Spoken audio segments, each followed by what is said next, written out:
আমরা এখন বর্তমানে যে জায়গায় আছি সেটা হচ্ছে একটা টেম্পল।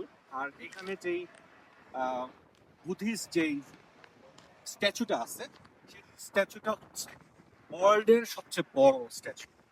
সো আমরা ভুটানে এসে যে এক্সপিরিয়েন্সটা করছি সেটা হচ্ছে ভুটান হচ্ছে অনেকটা বৌদ্ধ ধর্মের একটা মক্কা কেন্দ্র। এই যে টোটাল যে দেশটা এটার কিন্তু পরিমাপটা খুবই ছোট, মাত্র 37,000 বর্গ কিলোমিটার। এবং এইটা কিন্তু গত 7-8 বছরেও এতটা সুন্দরভাবে অর্গানাইজ ছিল না। পাহাড় পর্বত ঠিকই ছিল, কিন্তু এই রাস্তাঘাটগুলা এতটা ভালো অবস্থায় ছিল না। সো এই যে এখানকার যে কিং আছে, কিং আসার পর থেকে এই ব্যাপারটা অনেক বেশি টুরিস্ট ফ্রেন্ডলি করে ফেলছে। আমার কাছে যেটা মনে হয় যে ডেমোক্রেসির থেকে কিংডম অনেক বেটার। কারণ উনি একাই আছেন, উনি সিদ্ধান্ত একাই নিতে পারেন, ওনার কোনো কিছুর প্রয়োজন নাই, আর কোনো কিছুর দরকার নাই। He is the most powerful guy here. So ক্ষমতা নিয়ে কোনো এখানে মারামারি না থাকার কারণে দেখা যাচ্ছে এই দেশটা প্রতিদিন যেই পরিমাণে ডেভেলপ হচ্ছে। আমরা আসার সময় দেখতেছিলাম ওরা কিভাবে রাস্তাঘাটগুলা কত সুন্দর করে বিল্ড করতেছে। So this is very important যে এই মানে সমাজে এসে, মানে এই অবস্থায় এসে পৃথিবী যেভাবে চলতেছে যে কনজিউম কনজিউম কনজিউম, ওরা কিন্তু ওরকম না। আপনি একটা বাইরের একটা ছোট্ট রেস্টুরেন্ট, যে রেস্টুরেন্টটা এত সুন্দর করে সাজানো, কিন্তু হাতে কোনো কয়টা হচ্ছে গেস্ট ওখানে যাচ্ছে, কিন্তু রেস্টুরেন্টটাকে লুকি ট্রিপ। মানে ওরা হচ্ছে লাইফটাকে অন্যভাবে দেখতেছে, মানে কনজিউম, ভোগ ভোগ, টাকা জমানো, এই ধরনের চিন্তাটা এদের মধ্যে কাজ করতেছে না। নাও দিস ইজ রিয়েলি সারপ্রাইজিং। মানে আমার জন্য জিনিসটা অনেক সারপ্রাইজিং যে আউটার ওয়ার্ল্ড যেভাবে চিন্তা করে যে আমরা টাকা জমাবো, আমরা কলকারখানা, শিল্প কারখানা, এই সেই, তাদের মধ্যে কিন্তু এই ধরনের কোনো কিছুই কাজ করতেছে না।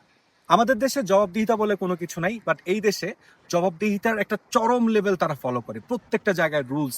একটা সিটি থেকে আরেকটা সিটিতে যাবেন, ওখানে আপনাকে টোপ টেস্ট করাবে। পান খাইছে দেখে জরিমানা করছে। এখানে জরিমানা করছে, পান খাওয়া নিষেধ, গাড়ি চালানো অবস্থায় পানও খেতে পারবে না। ওয়াও। যেখানে আরো গাড়ি চেক করতেছে, যে মুখ দিয়া তার মেশিন দিয়ে পানের সাথে এইটাও চেক করতেছে ওরা। সো রুলস এন্ড রেগুলেশনস তাদের উপরে এমন ভাবে ইমপ্লিমেন্টেড হয়, হ্যাঁ, মানে খুবই কড়াকড়ি ভাবে।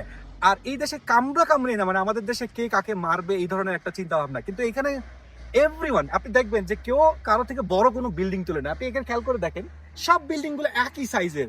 এবং তারা তাদের যেই মানে তাদের যেই বুদ্ধ বা সরি তাদের যে কিং আছে, সেই কিংকে তারা এমন ভাবে মানে যে সে যাই বলে সে সেভাবেই চলে। এখন কিং যদি বলে যে এই জিনিসটা এরকম হবে, এই পুরো সিটিটা ওভাবে গড়ে উঠে। এই যে ক্ষমতার রাজনীতি নাই, মারামারি নাই, যেটার ফলে একজনের সিদ্ধান্তে সবকিছু হয়। This is one of the haven. So এইখানে এক্সপ্লোর করার মতো অনেক কিছু আছে। আপনি দেখেন এত কিছু থাকার পরেও কিন্তু গভর্নমেন্ট কিন্তু কন্টিনিউয়াসলি কি করতেছে না, গেস্ট মানে টুরিস্টদেরকে নিয়ে আসতেছে না। লিমিটেড টুরিস্ট, পুরা মাসে একটা প্লেন আসে বাংলাদেশ থেকে, সেখানে মাত্র 30 জন আসতে পারে। We are the lucky people. আমাদের বাংলাদেশিদের কিছু প্রবলেমের কারণে তারা এটা কিছুদিন আগে বন্ধও রাখছিল। যেমন ওরা এসে কি করলো, বিভিন্ন জায়গায় ময়লা টয়লা ফেলা শুরু করলো, পানির টিপ ফালানো শুরু করলো। তখন কিন্তু ইনফ্যাক্ট পানির বোতল এটা সেটা নানান জায়গায় ফালানোর পরে তারা কিন্তু এই আমাদেরকে মানা করে দিল, এরপরে আবার খুলে দিল। সো এই যে ব্যাপারগুলো, আমরা যখন এখানে আসবো ভুটানে, আমাদেরকে খেয়াল রাখতে হবে, তাদের রুলস এন্ড রেগুলেশনস গুলোকে রেসপেক্ট করতে হবে। তাহলে কিন্তু আমরা এই দেশটা দেখার হচ্ছে একটা সুযোগ আমাদের থাকবে। এবং সবচেয়ে বড় কথা হচ্ছে, আমি মনে করি যে অ্যাজ এ বাংলাদেশি আমাদের এখানে আসা উচিত, এবং এসে এদের যেই কালচার, এদের যে শিক্ষা, মানে এদের যে মানে নীতি নৈতিকতা, এটা মানে সচক্ষে দেখা উচিত। মানে আই এম রিয়েলি সারপ্রাইজড। আমি এখন পর্যন্ত প্রায় 9 থেকে 10টা দেশে গেছি, বাট আমি এত মানে অ্যামেজিং সিস্টেমেটিক জিনিসগুলো আমি দেখতে পাইনি। পাহাড় পর্বতের মতো একটা জায়গায় যে এত সুন্দর সিস্টেম থাকতে পারে, অকল্পনীয়।